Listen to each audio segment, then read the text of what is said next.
Welcome to the Totally Awesome Fishing Show. I'm down here in Hampshire. I'm at Rockbourne trout fishery and I'm going to be trying to catch obviously trout because it's a top trout water. There's a variety of small pools and lakes here. Beautiful piece of countryside that we're set in here. It's on the edge of the New Forest and, well, to be honest, a beautiful autumnal morning. The sun's out, don't know how long that's going to last, so this gives me the chance of trying to spot some fish in the waters because all these lakes are spring fed, they're very, very clear. They got a variety of species here, so you could get a sort of grand slam, fantasy slam, super slam, those type of things, of brown trout, rainbow trout. They got sandies, they got Dameron blues, what else have they got? Tiger trout. I mean, there's 5 or 6 different species of trout you could catch at the one fishery. I'm going to be looking, and my target really is going to be trying to get a tiger trout. I'm going to have a walk around first in this, well, it's a superb surroundings here, just see if I can spot something, and then, fingers crossed, we'll get you guys a bit of action. Now with clear water like this, you've got the chance of catching a big trout. The reason being, you can visually see the fish in the water, given good conditions. So therefore, you can put your fly as close to or in front of that trout and see if you can get a reaction from it. Now I'm just walking around the lakes here. I've seen several fish and I'm going to say I don't want to catch those, they're the wrong species, or I want to catch a big one. So you want to use a long peak cap like I've got here, and you want polarising glasses. Most fishermen know about polarising glasses. For those that don't do a lot of fishing but watch our shows, it cuts down the surface glare and allows you to see through the water. It's very, very clear here. And the reason I like trout fishing this time of year is because the weed dies back, the temperature drops in the water. Trout love cold water, but more important, the clarity improves. And again, that's what I'm looking for to give me a little bit of an edge. Plenty of other guys fishing here as well. Just walking and looking and looking. I can see trout under the bushes. I can see other guys, flies hanging out the trees where the trees have claimed their first victims. That is the trouble. Now as for tackle, oh, there's fish under there totally. I may have to have a cast under this bush. Now there's fly casting whereby you swish the line in and out, or there's catching trout. And I know I can flick under here. So I've got my net. Let me just stake down this camera and I'll tell you what tackle I've got. Bear with me guys, doing this on my own. Right, see if we can get this in here. The ground is unbelievably hard. Let's get this in if I can. Oh, let's get a bit closer. I can see a trout. I'll tell you what guys, I'm going to hold this camera out. I've got an extender on it. I don't know whether you'll see the fish there. Now not many people would bother even fishing here, but there are trout. If I can stretch as far as I can, because I'm on an umbilical cord here with the microphone. There's trout right down there, just laying static. And there's fish moving there. On the surface you can just see the movement. Well, there's stacks of fish. They love to be under this tree because it gives them a bit of shelter. I've got a very ancient old folding landing net. You can clip it to your belt here on the side and walk around with it. You can flip it up. You can even extend it with a twist and it opens out like that. So that's pretty handy. Okay. Rod and reel I'm using is a 4-weight. Just called a Target Graphite. It sounds cool, doesn't it? Look, it's just a fly rod, guys. Fairly cheap one. But it's only 8 feet long and it's a 4-weight. The weight refers to, I suppose you call it the density of the line. It's actually the weight of the line here. That enables me to cast in and out. And a tiny little reel, so small, a 680 mg. Super magnesium. Wow, am I so impressed with that. It's a fishing reel, guys, but it's very, very small. Now, just so you know, some fly reels come apart like this, and you can put on the back. Now, that is, say, a weight forward, 4-weight, neutral line. So it's quite handy just to put a label on the back of the spool. So if you've got a variety of different spools interchanging, I'm terrible for knowing which fly line is which. That way you know exactly what's on that reel or on that spare spool. It's got a little adjusting drag here. No, I don't sell these reels, I'm just trying to help you guys out. that puts a bit more tension on should a fish take, but most of the time I'll be fighting it on the reel itself and just palming the revolving spool here for drag. So let's get under that bush, because I feel if I just use what's called a pin cast, which is basically just holding the rod and reel like this and pinning it out like that, there's no way I can swish the line backwards and forwards under these trees. So I'm going to try a pin cast and see if I can't get a take. Okay, the fly I'm using is this. It's called When All Else Fails. It's a really fast sink, sparsely dressed fly that resembles nothing, but it does sink. And what I'm going to try and do, if I get this wire over my shoulder there, is just ping out. It's a sort of catapult or pin cast under those trees. Fly sinks really fast.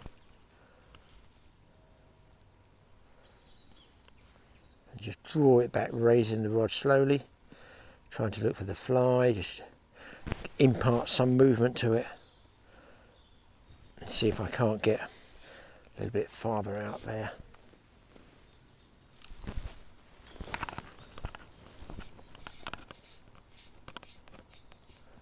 Don't see any follows, and just raising the rod top just to draw that fly through the water and see if I can actually get a response. Look, there's loads of lakes here. I've just literally seen these trout under the tree. I'm looking for some sort of reaction from them. If they don't, it just be, you know, I'm going to move on, or I might need to change my fly. I'm governed by how far this lead is going to allow me to go. Let's try a sideways cast. A lot of people tried here because I can see bits of line hanging down from the trees. So it is a fish holding area. No, I think I'm going to move on. And the object of the exercise is, because I'm actually looking for fish, if I don't get a follow, then I can move on, can't I? I can move on until I see another fish. Whereas ordinarily, if this was coloured water, I'd be flogging away here, catching nothing and wondering why, and it's because there's no fish there. So with clear water like here, you get, at Rockbourne, you get this clear water, then obviously take advantage of it, move around and look. They also have a limit on the number of rods they can take on each lake. This one's called Long Acre, and it's right down the end of the fishery. Only 6 rods allowed on there at any one time. It just prevents overcrowding on the lake. So walk down here, and they've also got here a small, like a tributary section of the chalk stream, which I have fished before and had some good fish out of actually. There's a fish down there. Oh my God, there's 2 fish down there. Hang on a minute, boys. Hang on a minute. There's fish all over this one, this stream. Can you see that? I doubt you see them. I've got polarising glasses, but there's one over there. I'm just going to check down here. Down here there's a lot of rushes and probably not any fish there, but I don't want to go too close. Now this is absolutely the worst way to go downstream. This is not how you go fly fishing for trout, because if you go down like this, their heads are looking up, aren't they? Their heads are looking upstream. They're going to see you first. I should be going here, round, and approaching them from a downstream position so they don't see me coming behind them. So if you enter river or stream fishing, it's most important, if you're visual fishing especially, or even general fishing, to work your way upstream. I guess not many people are going to bother with a stream, difficult casting, that type of thing, but do you know, I've had good fish out of small streams. Lovely gravel. I'll just turn that around for you. Little baby waterfall there, it's back in the water up in this pool here. So now I'm below those fish. Let's get my net. I'm looking in every little nook and cranny here.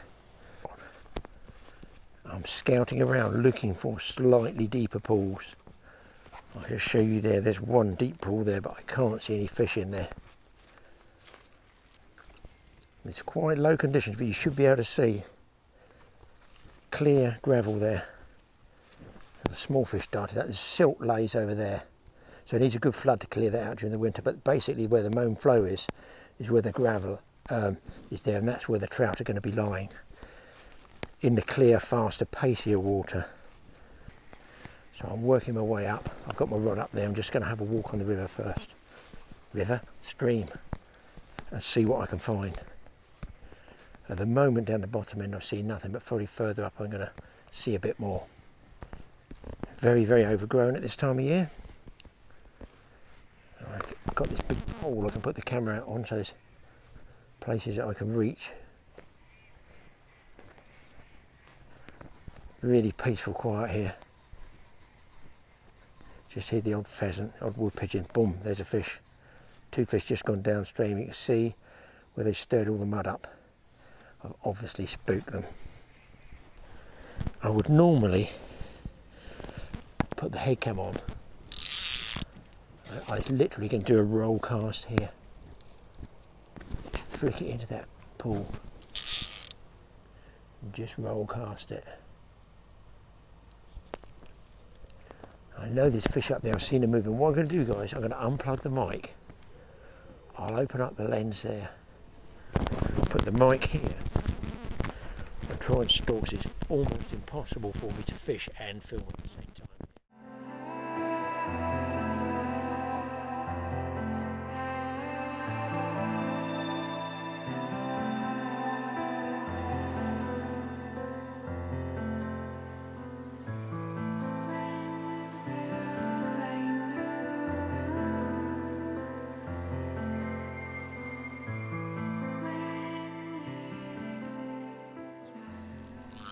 The markings on this tiger trout, oh my god. Get the grass off here, what a beauty. And that in a river. That's the first tiger trout I've ever caught out of a river. My goodness me, that was impressive. And look at the big kipe on him. He's going to get dispatched, and I've got a feeling he's going to go to Mike's bushcraft camp. So there you go, guys, on TA Outdoors. So first we're going to catch and cook a tiger trout. Right, let's get the grass off this guy. I'm going to try and wash him off for you. And we'll take a look at some of the amazing markings on this fish. Let's just get him washed off. Hopefully I don't fall in the water. There he is. I just cut the grass here, so that is a lovely fish. Look at it. I'm going to show it to you guys now, because I have no idea. I caught them about God knows how many years ago. There you go. So take a look at him now. He's had his bang on the head. Now must be linked to the brook trout, I think, with that white tail. Let's pick him up there. Big kipe on it, big old kipe. I can't pick him up now. Hands are still quivering. Didn't expect that to get taking that fly. Big kipe on it. Look at it. And that's the markings of the tiger trout. Absolutely bizarre looking fish for a trout. And a massive mouth. My goodness me, they must be predatory. So pleased I came down here to get my tiger trout. I wonder, could I get a brown and a rainbow as well? 4-weight fly rod in a stream. My goodness, does it get any better than that? I don't think so. Fly fishing heaven. It really is a superb looking fish. Trouble is, I've seen so many other trout here. I want to go again. I think they're spooked in that pool. I might go and the other people have moved off that lake. I'm going to go on that other lake and have a look there. Tiger trout. Who'd have thought it?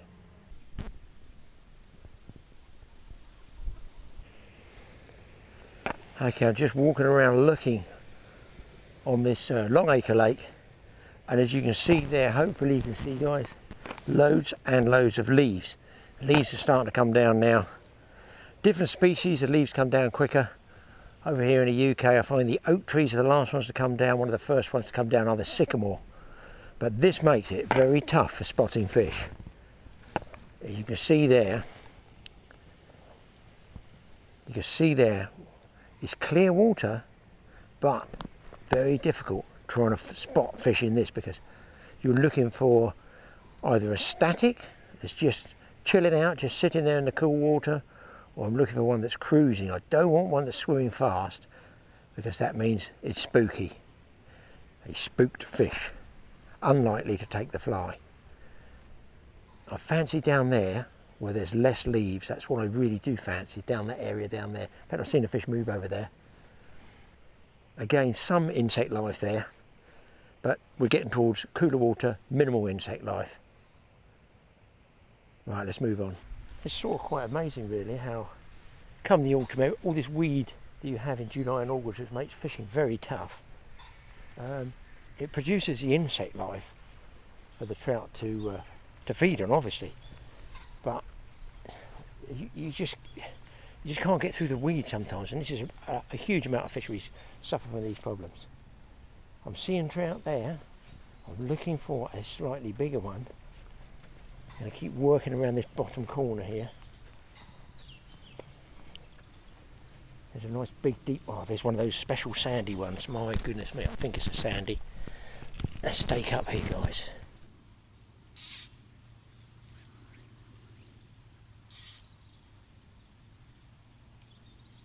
Here comes them.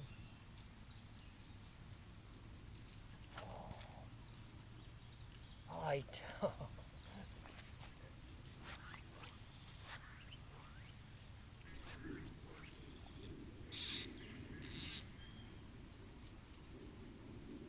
Well, there's a fish out there that looks like a giant goldfish to me, but I think it's an albino rainbow. I'm not sure. I have to say I'm not sure. But it's worth a throw, and there's some rainbows in here as well. Let me see if I can sneak something out.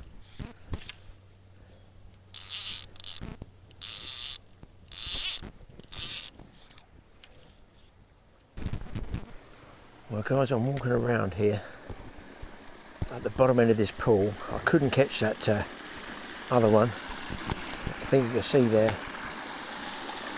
an outflow, so all the food is going to get drawn, any insect life is going to get drawn across there and sucked back into this corner. So this corner strikes me as a really good area. Whether you're going to see this goldie trout, which I'm trying to show you, we call them goldies, but I think they're albino rainbows.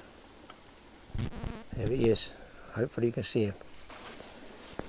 There's also one called a Dameron blue there, which is around this side as well.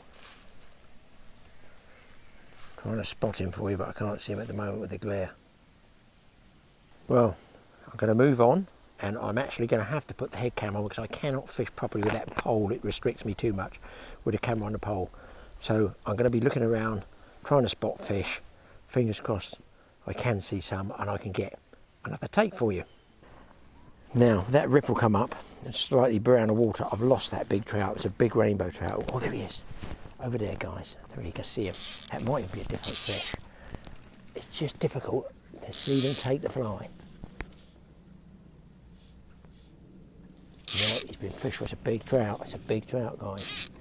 What I'm using is I'm using the floating weed to try and mask my leader. And of course, I walked away leaving the net there.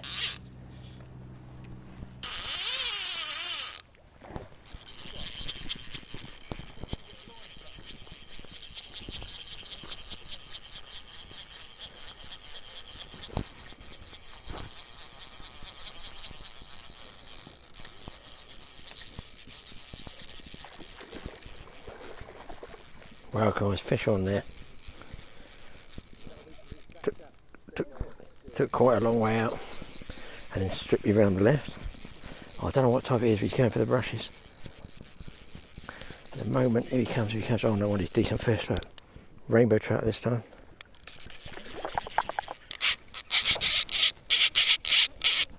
Oh, he doesn't like that, does he? Bit of side strain. Come on, fish. This is a feisty one who nearly dumped me in the weeds.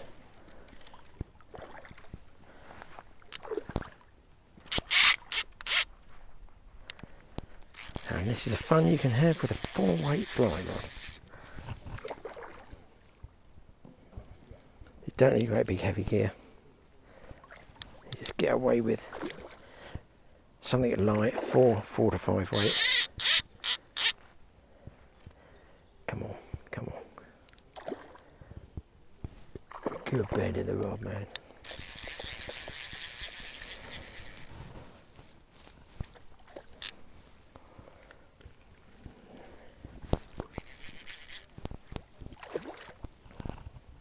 Right, net.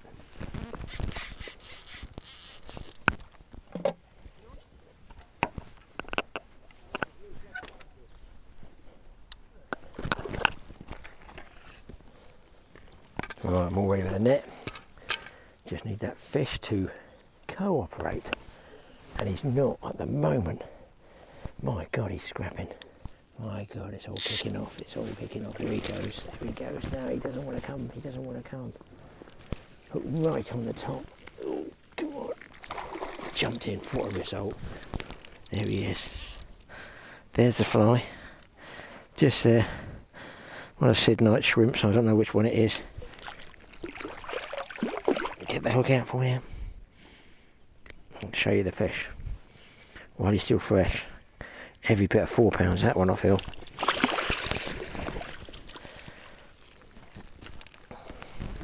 It's a little bit big for Mike's TA Outdoors Bushcraft show. Or is it? Well, I've moved on to another lake after getting that really nice rainbow and the fly, and I've had some follows on this as well. It's like a shrimp with some of that sort of fluorescent little tassel to it. But there's 3 trout around here which nobody seems to be fishing for because of all these overhanging trees here. It's a little corner of the lake that I've always sort of been lucky with spotting fish. And again, I guess they rest there because nobody else fishes there. But I know how to get in amongst them. But what I'm going to do is put some degreasing on the leader because I want it to sink down very quickly vertically. If I can ping it out, let that fly go right in front of the nose and just jiggle up and down and see if one will take it. So what I'm going to use, I don't use any shop bought proprietary brands, I just use this in the pocket. One of those shampoo bottles that you get from a hotel, and some washing up liquid. Dip a bit on my finger and rub it up and down that leader so it sinks straight away. So you just take the fly, apply a little bit just on the tip of your finger, just like that. Oh, sounds like a magpie. Yeah, it sounds like a magpie to me, squawking. And then just rub it up and down that leader. Now the fish here probably about 2 to 3 feet down, so you don't have to do the whole leader unless you want to, but every dozen or so casts it doesn't hurt to do this, to be honest. And there's the fly, ready to be pinged to one of these trout cruising up and down this bank. Make sure you do take a bit of spare cloth with you to wipe your fingers from the detergent, because your sandwiches will taste right peculiar. There's the blood, first blood, well, second trout actually. And also it slips, the fly line will slip when you retrieve. And it probably seems like I just go around catching trout after trout. In fact, I have to almost attack it because that light will be changing. And where the light changes, I can't see the fish. I have to fish blind. The last rainbow did actually take blind. Now I've seen 3 fish here. Oh, there I believe is a Dameron blue trout. Just going to wet the fly once behind him. I'm winding the leader. Look how far I've barely 2 feet, and I'm holding the rod halfway up the blank. I'm going between the tree here. He's right down through there. If he takes, here he comes. Oh Jesus, how did I miss it? He's still there, he's still there. It's actually rainbow, jiggling, jiggling, jiggling. I've got him.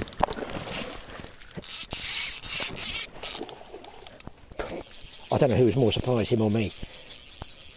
Right under, I can't get my rod out from under the trees. Holy cow! Here's a smoker. Let's go round the tree. God dear. Around the trees. There we go. Oh.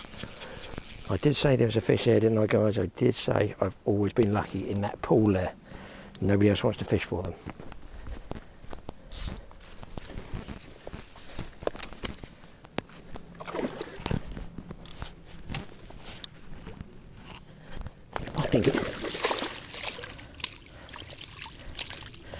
Do you know, guys, I don't know if that is a Dameron blue or not. I think it is. He certainly mullered that fly there. Lovely silver fish. Another month, another 3 weeks, these leaves are going to be a problem on here, because then you won't be able to not only see the fish, but also you won't be able to get your line, your lead will be catching on it. You won't be able to get a vertical drop on the leader with that little fly like that. Probably using very heavy flies. Now I'm poking around here, just looking in case there might be a brown laying on the inside.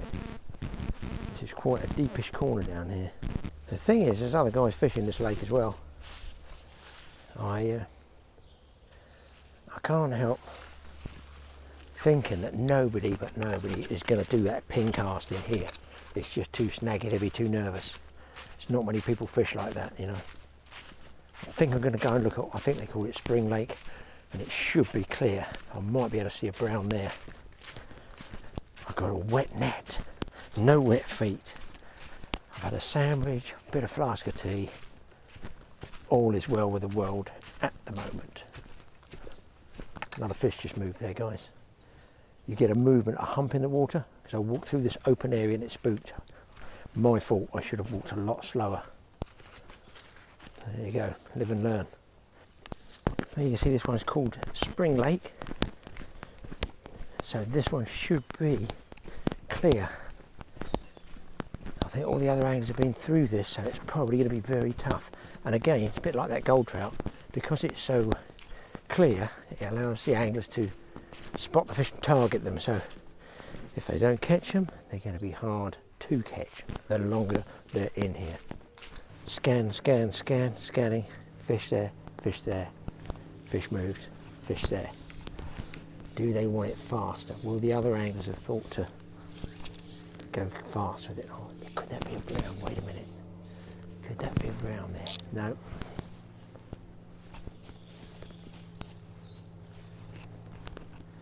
Spooky? Oh, what, man? Try a long cast.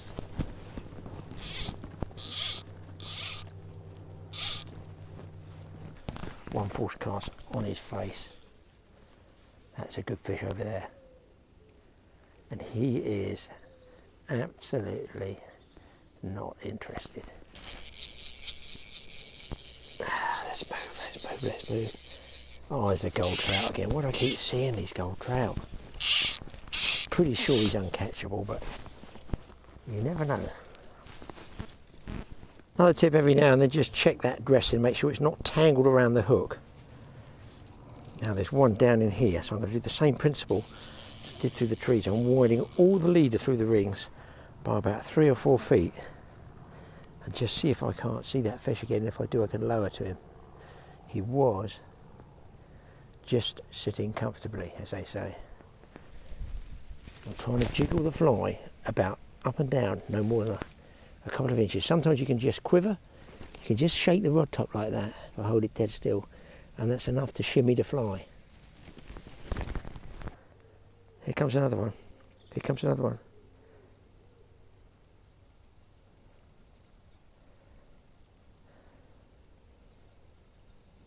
Now guys, here's a little walkway, and there's a stream coming in here which fills it, Spring Lake. So there's a flow there, and very often in the edge of that flow you can see trout. They lay there because they love that cool, highly oxygenated water. So I'm just going to lower the fly down there in the hope there is a fish in that. Oh, there's one there. I knew there would be. He's spooky. Other anglers obviously know the same thing. And just bounce that fly up and down in the current there.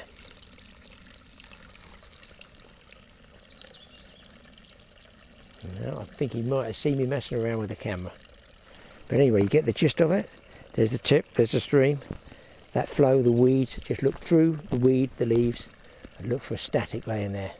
Because he will be there after the cooler water and the higher oxygen content. Yeah, well, coming into another, what I would classify a good area for stalkers like me, because the average angler is probably not even going to attempt to fish with all this overhang. And of course the trout tend to know this, and they feel a lot safer. There's one fast swimming, and none take a second one over by those leaves, or I can see one on the surface there. We're going to take a wide berth back here and come into them behind the tree. Put the old tripod down there and see if there's any response from a pin cast to that kiddie over there. I don't know. So dark this time of year, that is the problem. Just stretch it like a catapult, and here he comes. Nothing. Okay, I was just going to pull a fly line in really fast, and two fish absolutely raced after it. So I'm wondering, should I be really banging that fly in fast? Letting it sink maybe a little bit more, and then stripping it in fast, which is what I mentioned earlier, is the fact that you're doing something that the other guys aren't doing. Let's try it. Just try it. About 5 or 6 casts. Well, I've moved around the lake, and similar to that inflow, there's an outflow, which I think I mentioned earlier. If there's a bit of a draw on it, it can draw off sort of the insect life and the food. And I've walked in here and I've seen 2 or 3 trouts. I'm going to try and go in there with the head cam on and see if I can lower to a fish like I did before. I've also missed a couple out there with a steady retrieve. Saw the mouth goes, a fish right in front of me actually. See if we can't get a take. I'm going to go totally into a pristine English Hampshire wilderness and see if I can spot the brown. I'm going to check that other trout out, because I'm pretty sure Peter the owner might say that that one is actually a blue, which will give me the three different trout. It's worth a look anyway. Sometimes there can be decent browns in there, pound and a bit. Depends on the flow. Depends on the flow. Very silty, very slow. Beautiful spot. Over the bridge. And we're going to fall through. Oh dear, a bit springy. Now these fish are going to be, if I do spot one, ultra cagey. Just seeing some little ones spooking around, but I remember a bend up the top here. Oh, Jesus, there's one. There's one there. What is it? It's an extremely spooky rainbow. Lovely deep pool here, guys. Very, very dark. But I see one fish over there, cruising. Tempted to go back down under the trees before the light does go round too low. Once it gets after 12, which is 12:30 now, I'm losing light. I'm losing that chance to spot individual fish. And of course you can still catch it, of course you can. But you're fishing blind, so you've got no way of targeting the size that you want.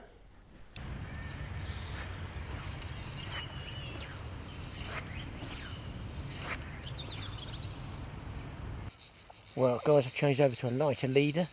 I'm on the big camera now because the batteries died on the head cam. I've got a fish on a tiny little black. I don't know what it is, I don't even know what it is. But I did really well on it before when it was tough. I had hoped it was a brownie, but it's another rainbow. Yeah, check this one. Check him out, brother.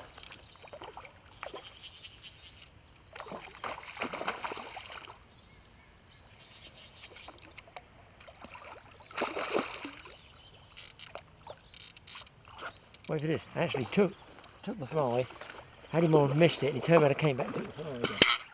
I mean, that is bizarre or what?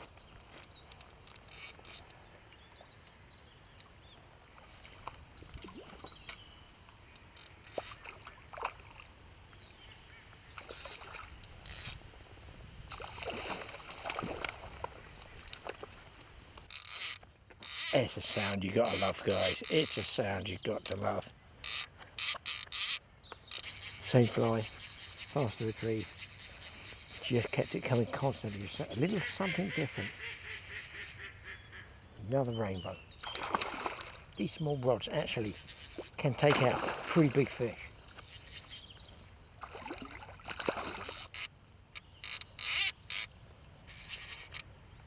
Got to get him in quick, guys. It's raining. Man, this one's bigger than the last one.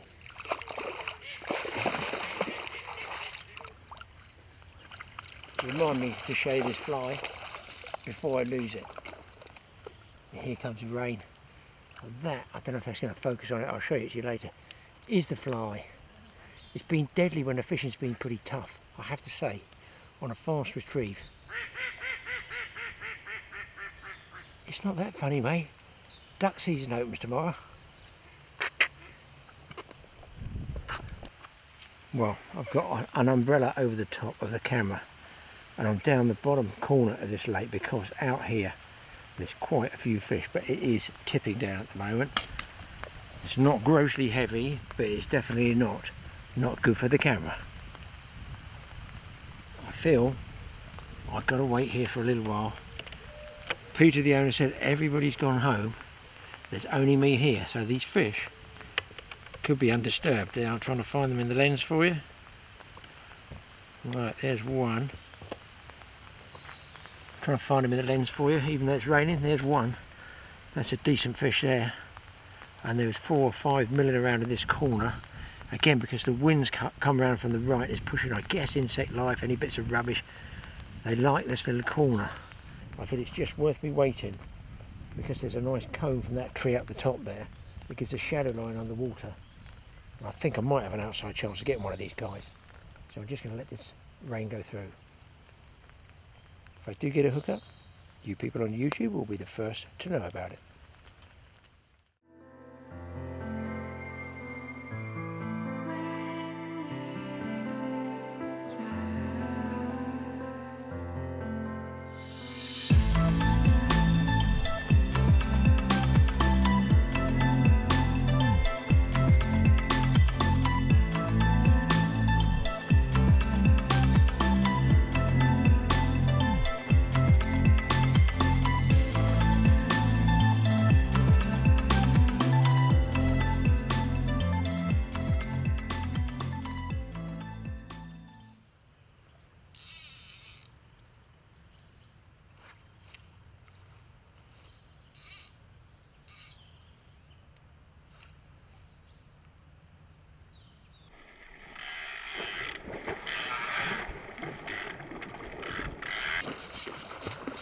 That was sweet, boys. That was sweet.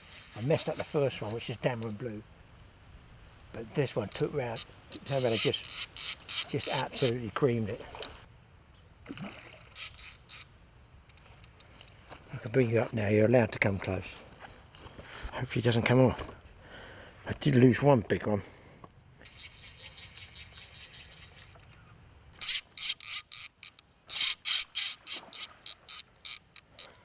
Oh, what a fly! What a fly! Man, oh, this one's going mad.